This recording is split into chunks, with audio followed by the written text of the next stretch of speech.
Professionally, I was a practicing architect, an urban designer. So it was very interesting. When I was an architect, I'm serving the client. When I was a city mayor, I was the client. Yeah, so I can imagine and also execute with a good result. Now, from 18 to now, 4 years, I've been dealing with more broader issues in West Java development.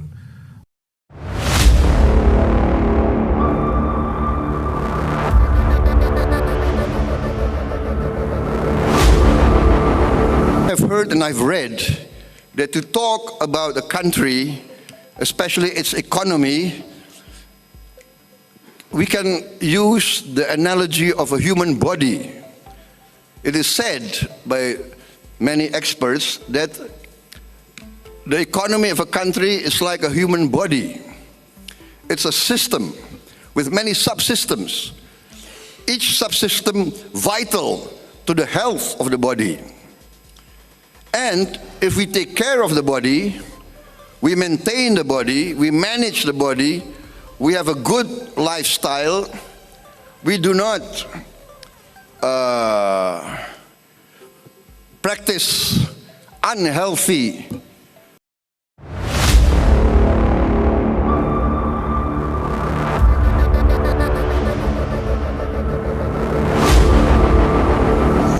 proliferation of fake news, rising tension and polarization in the society in some parts of the world, and create jobs.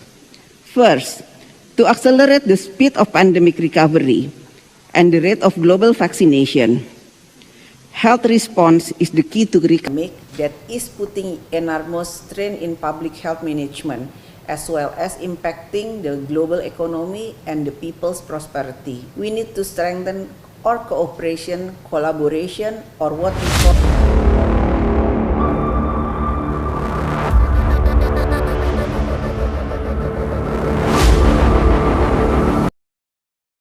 Good evening, good morning, everyone. The Honorable UN Secretary General, Mr. Antonio Guterres, fellow governors and mayors, ladies and gentlemen. It's a city government has a duty to provide livable living environment for its residents, and this include addressing climate change impact by making efforts to reduce cities' carbon emissions.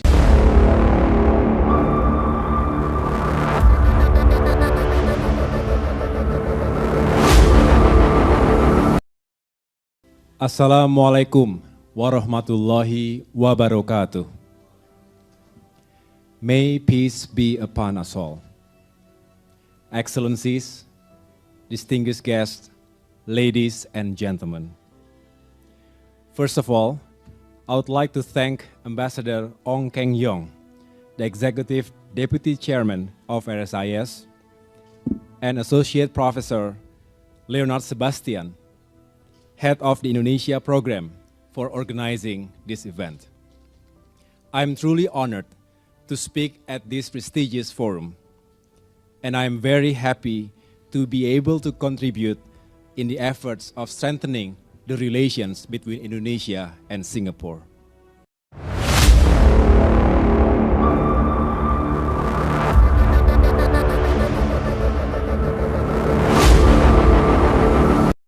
To His Excellency Sohail Muhammad Al-Masri of the United Arab Emirates, we extend our deepest gratitude for his all-gracious support on behalf of the upcoming construction of Sheikh Zayed Mosque and the Islamic Center. We trust that the strong bond between Indonesia and the United Arab Emirates will continue to blossom and flourish as time moves forward. It is our hope that this mosque become a center for Muslim activities in Solo for years to come.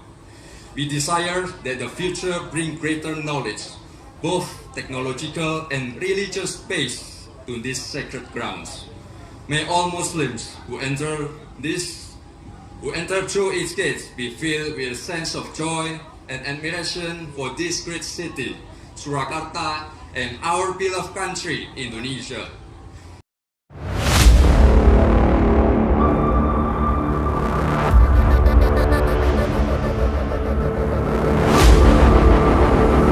What made you think that your company could succeed when so many others in the region were failing?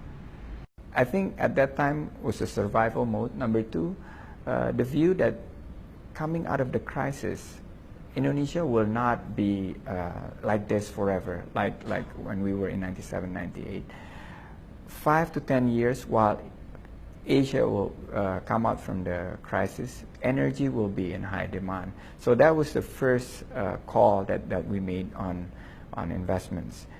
So now that Indonesia is back on top of investment destinations, and it will be investment grade hopefully next year. It's a product of a commitment and of I think a lot of hard work.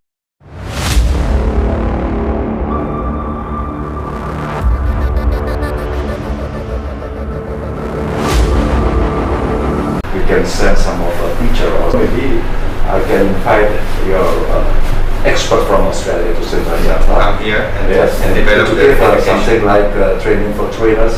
Yes, exactly. Which is the best one? Maybe my staff can call with your staff. Yes. And then we can decide about training for trainers, yeah, for the teacher and some of the student. And then after this, we can send some of student or teacher go to the Australia, and then we come back and develop a new system, I think, for some of school in Central Java. Yep. So I want to learn from their experiences in Australia about the relation between the school and industry.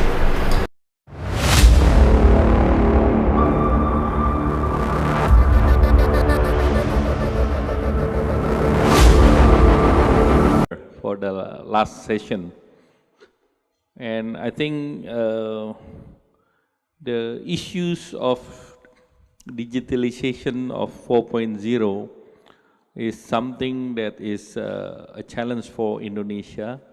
And as we are all aware that during the G20 meetings in China, the last G20 meetings, the agenda is not on the industry 4.0, but on industry 3.0. As we are all aware that the revolution of the industry, it has 4 stages. One is when the first steam engine was introduced, then the mass production of the factories, and the third is the robotic of the machineries, and the fourth is combination between the machineries and Internet of Things.